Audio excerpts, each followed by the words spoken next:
नमस्कार दोस्तों, हमारे चैनल में आप सभी का स्वागत है। आज मैं लेकर आई हूँ हरितालिका तीज व्रत।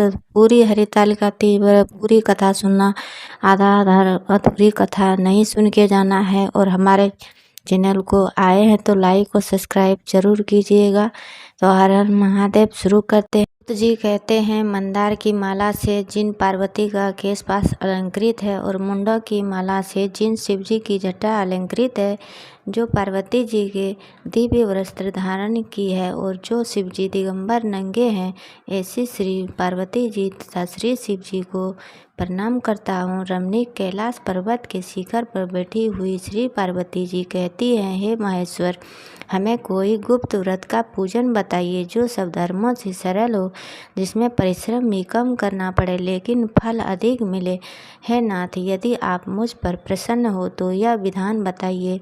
हे प्रभु, किस तप व्रत या दान से यदि मध्य और अंत रहित आप जैसे महाप्रभु हमको प्राप्त हुए हैं।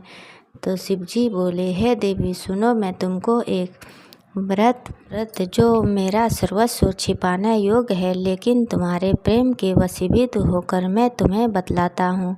तो शिव जी ने कहा, भारतवर्ष में जैसे नक्षत्रों में चंद्रमा, ग्रहों में सूर्य, वर्णों में ब्राह्मण, देवताओं में विष्णु भगवान, नदियों में गंगा, पुराणों में महाभारत, वेदों में सामवेद और इंद्रियों में मन श्रेष्ठ है, सब पुराणों और वेदों का सर्वस्व जिस तरह कहा गया है, मैं तुम्हें एक प्राचीन व्रत बतलाता हूँ।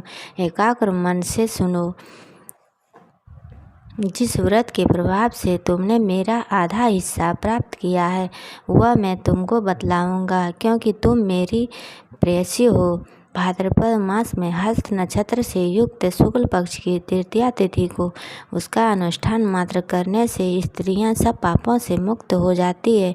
हे देवी, तुमने आज से बहुत दिनों पहले हिमालय पर्वत पर इस व्रत को किया था, यह वृत्तांत मैं तुमसे कहूँगा। पार्वती जी ने पूछा, हे नाथ, मैंने क्यों यह व्रत किया था? यह व्रत सब आपके मुख से सुनना चाहती हूँ।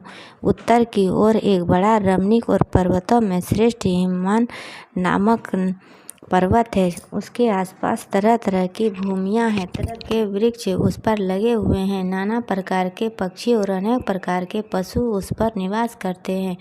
वहीं पहुंचकर गंधर्वों के साथ बहुत से देवता, सिद्ध, चारण, पक्षीगण सर्वदा प्रसन्न मन से विचरते हैं।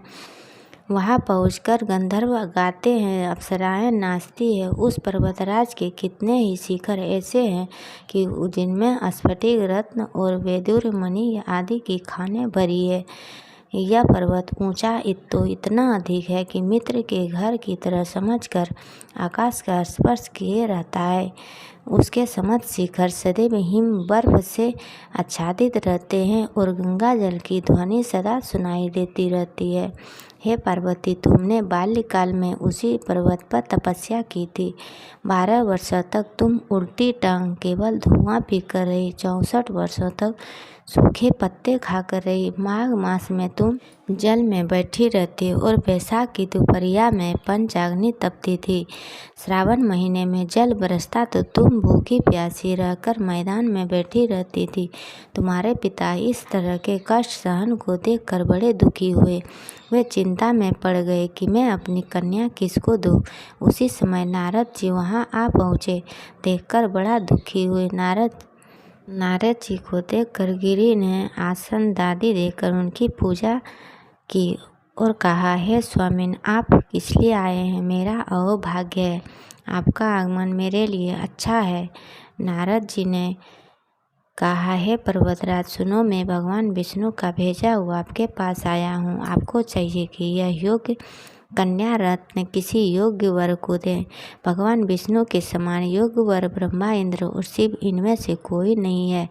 इसलिए मैं यही कहूँगा कि आप अपनी कन्या भगवान विष्णु को ही दें। हिमवन ने कहा, भगवान विष्णु स्वयं मेरी कन्या ले रहे हैं और आप यह संदेश लेकर आए हैं तो मैं उन्हें अपनी कन्या दूंगा। हिमवन की इतनी बात सुनकर मुनिराज नारद आकाश में विलीन हो गए। वे पीताम्बर, शंख, चक्र और गदाधारी भगवान विष्णु के पास पहुँचे। वहाँ हाथ जोड़कर नारद जी ने भगवान विष्णु से कहा, हे देव सुनिए, मैंने आपका विवाह पक्का करा दिया। उधर हिमवान ने पार्वती के पास जाकर कहा कि हे पुत्री, मैंने तुम्हें भगवान विष्णु को दे डाले। जब पिता की बात सुनकर तुम बिना उत्तर दिए ही अपनी सखी के घर चली गई। वहीं जमीन पर पड़कर तुम बड़ी दुखी होती हुई विलाप करने लगी। तुमको इस प्रकार विलाप करती हुई देखकर सखी बोली, तुम क्यों इतना दुखी हो? इसका कारण बताओ। तुम्हारी जो कुछ इच्छा होगी मैं यथाशक्ति इसको पूरा करने की चेष्टा करूंगी, इसमें कोई संशय नहीं है। पार्वती बोली, मेरी जो कुछ अभिलाषा है उसे तुम प्रेम पूर्वक सुनो। मैं एकमात्र शिवजी को अपना पति बनाना चाहती हूँ, इनमें से कुछ भी संशय नहीं है। मेरे इस विचार को पिताजी ने ठुकरा दिया है, इसमें मैं अपने शरीर को त्याग दूंगी। पार्वती की इस बात को सुनकर सखियों ने कहा कि शरीर का त्याग न करो, चलो किसी ऐसे वन को चले जहाँ पिता को पता न लगे। ऐसी सलाह कर तुम ऐसे वन में जा पहुंची। उधर तुम्हारे पिता घर घर तुम्हें खोजने लगे। दूतों द्वारा भी खबर लेने लगे कि कौन देवता या किन्नर मेरी पुत्री को हर कर ले गया है। उन्होंने मन ही मन कहा, मैं नारद जी के आगे प्रतिज्ञा कर चुका हूँ कि अपनी पुत्री भगवान विष्णु को दूंगा।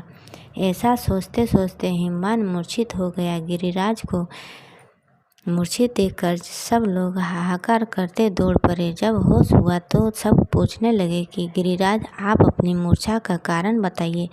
हिमवान ने कहा, आप लोग मेरे दुख का कारण सुने। न मालूम कोई मेरी कन्या को हर ले गया है।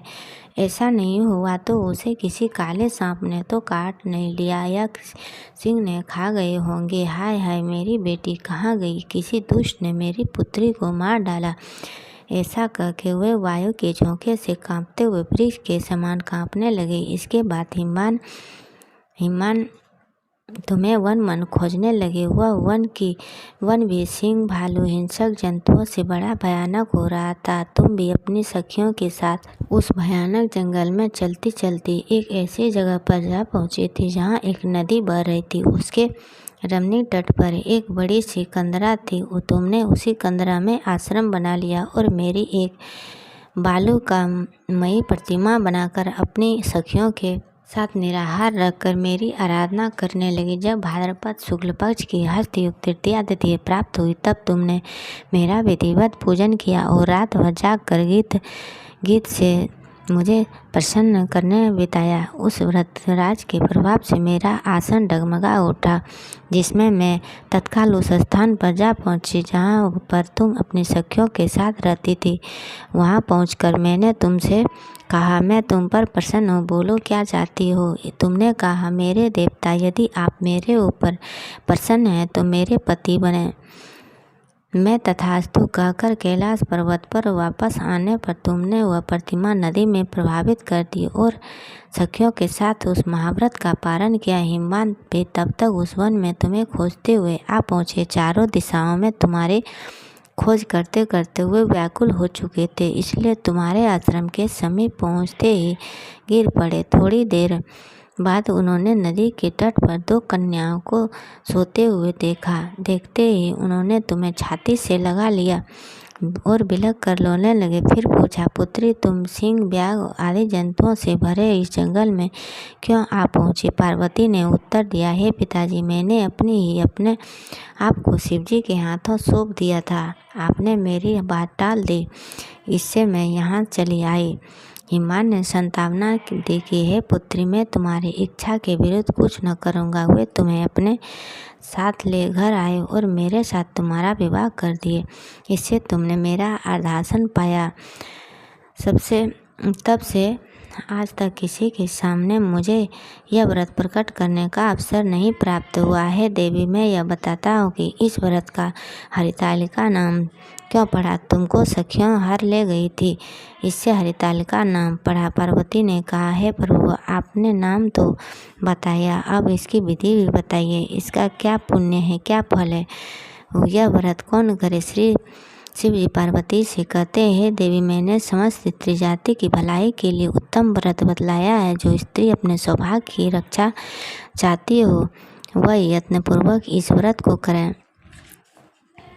केले के खम्भे आदि से सुशोभित एक सुंदर मंडप बनावे, उसमें रंग बिरंगे के रेशमी कपड़ों से चंदवा लगाकर चंदन आदि सुगंधित द्रव्यों से यह मंडप लिपवावे। फिर शंख भेरी मृदंग आदि बाजे बजाते हुए बहुत से लोग एकत्रित होकर तरह तरह के मंगलाचार करते हुए इस मंडप में पार्वती तथा शिव जी की प्रतिमा स्थापित करें। उस रोज दिन भर तरह की मंगलाचार करते रहें, उपवास कर बहुत से सुगंधित फूल, सुगंध और मनोहर धूप, नाना प्रकार निवेद आदि एकत्रित हो मेरी पूजा करें और रात भर जागरण करें। ऊपर जो वस्तुएं गिनाई गई उनमें अतिरिक्त नारियल, सुपारी, जम्बरी, नींबू, लौंग, अनार, नारंगी आदि जो फल प्राप्त हो सके उन्हें इकट्ठा कर लें। उस ऋतु में जो फल फूल मिल सके विशेष रूप से रखें। उसके बाद धूप दीप आदि से पूजन कर प्रार्थना करें, हे शिव, शिव रूपानी, हे मंगले, सब अर्थों को देने वाली है देवी, है शिव रूपे आपको नमस्कार है, हे शिव रूपे आपको सदा के लिए नमस्कार है, ब्रह्मा रूपिणी आपको नमस्कार है, जगत दात्री आपको नमस्कार है, हे सिंहवाहिनी, संसार के भय से भयभीत मुझ पर दिन की रक्षा करें। इस कामना की पूर्ति के लिए मैंने आपकी पूजा की है, हे पार्वती, मुझे राज्य और सौभाग्य मुझ पर प्रसन्न हो। इन्हीं मंत्रों से पार्वती तथा शिव जी की पूजा करें।